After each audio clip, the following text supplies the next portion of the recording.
एक बार की बात है।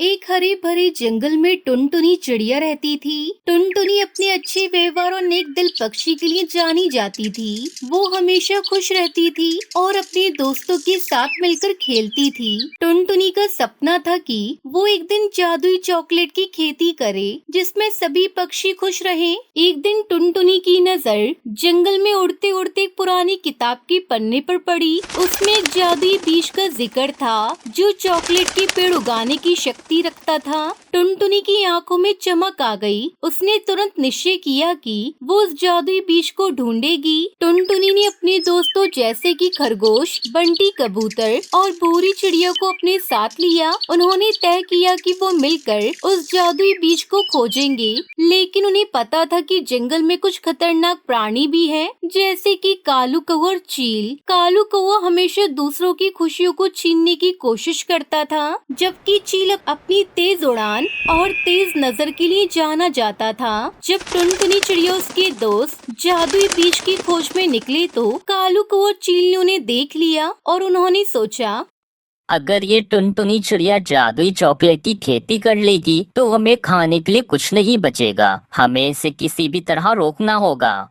फिर टुनटुनी उसके दोस्तों ने जंगल के गहरे हिस्से में यात्रा शुरू की। उन्होंने कई पेड़, झाड़ियाँ और फूल देखे और एक चमकदार बीज उन्हें मिला। वो जादुई बीज था। सभी ने खुशी से चिल्लाया, लेकिन तभी कालू कौवा और चील ने उन पर हमला किया। कालू कौवे ने अपनी चोंच से बीज को चुराने की कोशिश की, जबकि चील ने तेज उड़ान भरकर टुनटुनी को डराने की कोशिश की। लेकिन टुनटुनी चिड़िया ने अपने दोस्तों के साथ मिलकर एक योजना बनाई। चीकू खरगोश ने अपनी तेजी से कौवे का ध्यान भटकाया, जबकि बंटी कबूतर ने चील को अपने पेड़ पर बुलाया। फिर कुछ देर की घमासान के बाद जब टुनटुनी उसके दोस्त सफलतापूर्वक बीज को बचा पाए तो उन्होंने उसे अपने जंगल के एक सुरक्षित स्थान पर बो दिया। जादुई बीज ने तेजी से बढ़ना शुरू किया। कुछ ही दिनों में एक बड़ा चॉकलेट का पेड़ उग गया। जंगल में सभी पक्षी खुशी से झूम उठे। टुनटुनी चिड़िया ने सभी पक्षियों को चॉकलेट का स्वाद चखने के लिए बुलाया।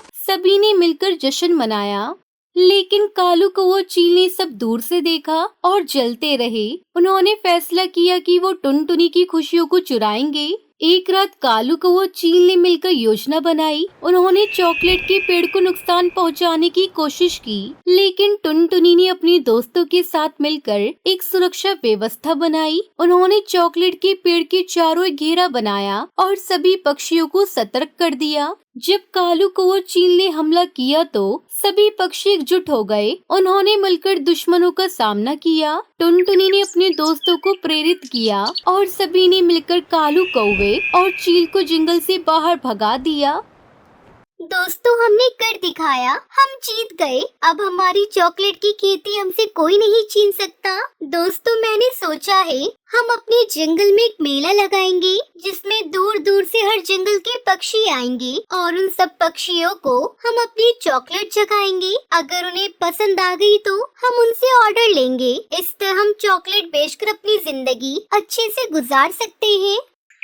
उनकी ये बात सुनकर उसके सभी दोस्तों ने उसका साथ देने का वादा किया। अब जंगल में शांति थी। टुनटुनी उसके दोस्तों ने मिलकर एक बड़ा मेला आयोजित किया। सभी पक्षियों ने चॉकलेट का आनंद लिया और खुशी से झूम उठे और उन्हें बड़े बड़े चॉकलेट के ऑर्डर देने लगे, जिसे पाकर टुनटुनी चिड़िया बहुत खुश थी क्योंकि उसकी मेहनत रंग लाई। फिर टुनटुनी चिड़िया ने अपने दोस्तों के साथ मिलकर सभी को ये सिखाया कि सच्ची दोस्ती और एकता से किसी भी दुश्मन का सामना किया जा सकता है। अब टुनटुनी चिड़िया ने न केवल चॉकलेट की खेती की, बल्कि उसने सभी पक्षियों को एकजुट होकर रहने की सीख सिखाई। कालू कौवा चील ने भी अपनी गलतियों से सीख ली और समझ गए कि खुशी बांटने में है, न कि दूसरों की खुशियों को छीनने में। इस तरह टुनटुनी चिड़िया ने जादुई चॉकलेट की खेती की और जंगल में खुशियों का माहौल बनाया। सबने मिलकर जीने का आनंद लिया और जंगल में प्रेम और एकता का संदेश फैलाया। अब टुनटुनी चिड़िया खुशी खुशी अपनी चॉकलेट की खेती करती है।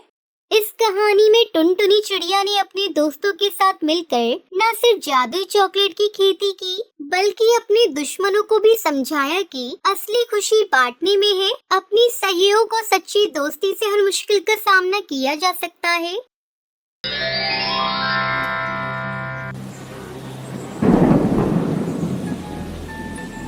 सुंदर वन के जंगल में कालू कौवा अपनी पत्नी टुनटुनी के साथ रहता था। वो एक मजदूर था। दिन भर काम करने के बाद उसे जो पैसे मिलते थे उसे वो अपने दोस्तों के साथ मिलकर शराब में उड़ा दिया करता था। एक दिन शराब पीकर जब वो घर आया तब टुनटुनी उससे कहती है, क्यों जी, कल तो तुमने कहा था कि तुम शराब को भाग भी नहीं लगाओगे, लेकिन आज फिर से पी कर आ गए। तुम्हारी एक बेटी भी है, कभी तुमने अपनी बेटी के बारे में सोचा है? जब सुनहरी पैदा हुई थी तब हमने क्या क्या सपने देखे थे उसके लिए। तुम्हें पता है अब मैं फिर से माँ बनने वाली हूँ। तब तक आप लोग कमेंट में बताएं 91 into 4 कितने होते हैं। कालू कौवा टुनटुनी की बातों को अनसुना कर देता है और सो जाता है। इस तरह कुछ दिन बीत जाते हैं और फिर टुनटुनी एक और बच्ची की माँ बन जाती है। एक दिन टुनटुनी की छोटी बेटी पिंकी भूख से बिलख रही थी। कालू जी, अपनी बिटिया बहुत देर से रो रही है, उसके लिए बाजार से थोड़ा दूध ला दो। कालू कौवा बाजार से दूध लाकर टुनटुनी को देता है और उससे कहता है, टुनटुनी, मैं सोच रहा हूँ क्यों ना हम लोग दिल्ली चले। वहाँ जाकर मैं कोई काम धंधा करूँगा और अपने दोस्तों से भी दूर रहूँगा, तो मेरी शराब की लत भी छूट जाएगी। बात तो आप सही कह रहे हैं, लेकिन हम लोगों के चले जाने के बाद घर की देखरेख कौन करेगा? उसकी चिंता तू मत कर टुनटुनी, मैं कोई ग्राहक देखकर अपने दिल्ली जाने से पहले इस घर को बेच दूंगा। ठीक है जी, अगर आपका यही विचार है तो मैं इसमें कोई दखल नहीं दूंगी। तुम घर को बेच दो। इस तरह कालू अपना घर बेच देता है और टुनटुनी के साथ अपनी बेटियों को लेकर दिल्ली पहुंचता है। तुम लोगों को भूख लगी होगी, यहीं बैठो, मैं अभी तुम लोगों के लिए भोजन लेकर आता हूँ। इतना कहकर कालू टुनटुनी और बेटियों को वहीं छोड़कर भोजन लेने के लिए चला जाता है। काफी देर तक जब वो वापस नहीं लौटता तब टुनटुनी सोचती है, ऐसा लगता है वो हम लोगों को छोड़कर भाग गए हैं। हे भगवान, अब मैं क्या करूं? अपनी फूल सी बेटियों को लेकर कहां जाऊं? मेरे पास में एक फूटी कौड़ी भी नहीं है। सारा पैसा उन्होंने अपने पास ही रखा था। मैंने तो अपने पति पर भरोसा किया, लेकिन उसने मुझे बहुत बड़ा धोखा दिया है, धोखा। टुनटुनी की दोनों बेटियां भूख से बिलख रही थी। ये सब टुनटुनी से देखा नहीं जा रहा था। वो एक यात्री पक्षी के पास जाती है। माँ जी, क्या मैं आपका सामान उठाकर ट्रेन में रख दूं? टुनटुनी उस यात्री पक्षी का सामान ट्रेन में पहुंचा देती है और उसे 10 रुपए मिलते हैं। पैसे लेकर वो अपनी बेटियों के लिए समोसे खरीद कर लाती है। ये लो मेरी बच्चियों, इन समोसों को खा लो और यहाँ पर बैठना। मैं आज से स्टेशन पर कुली का काम करूँगी और तुम दोनों को पालूंगी। मम्मा, ये समोसा तो बहुत ही स्वादिष्ट है। आप कल फिर से इसे लेकर आना। नहीं पिंकी बेटा, रोज रोज समोसे खाना अच्छी बात नहीं। मैं कल से तुम लोगों के लिए भोजन बना दूंगी। चलो तुम दोनों यहाँ आराम करो, मैं काम पर जा रही हूँ। बेटा सुनहरी, तुम बड़ी हो, तुम पिंकी का ध्यान रखना और यहाँ किसी बच्ची से ज्यादा बातचीत मत करना, क्योंकि हम लोग यहाँ किसी को नहीं जानते। ये शहर भी नया है और ये जगह भी।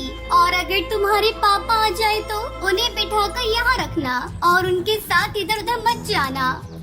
टुनटुनी अपनी बेटियों को समझाकर रेलवे स्टेशन से चली जाती है। 2-4 दिन बाद वो एक पेड़ पर अपना घोंसला भी बना लेती है और उसी में अपनी बेटियों के साथ रहने लगती है। कुछ दिन बाद टुनटुनी को ढूंढते हुए कौवा पुलिस आती है और उसे बताती है, कालू तुम्हारा कौन था? जी, वो मेरे पति थे। हम गांव से अपना घर बेचकर शहर में काम की तलाश में आए थे। अच्छा, हमें यह बताते हुए बड़ा दुख है कि उनकी मौत दिल्ली की सड़कों पर दौड़ती हुई डीटीसी बस से हो गई है। उनके पास से कुछ पैसे मिले थे जो हम आपको लौटाने आए हैं।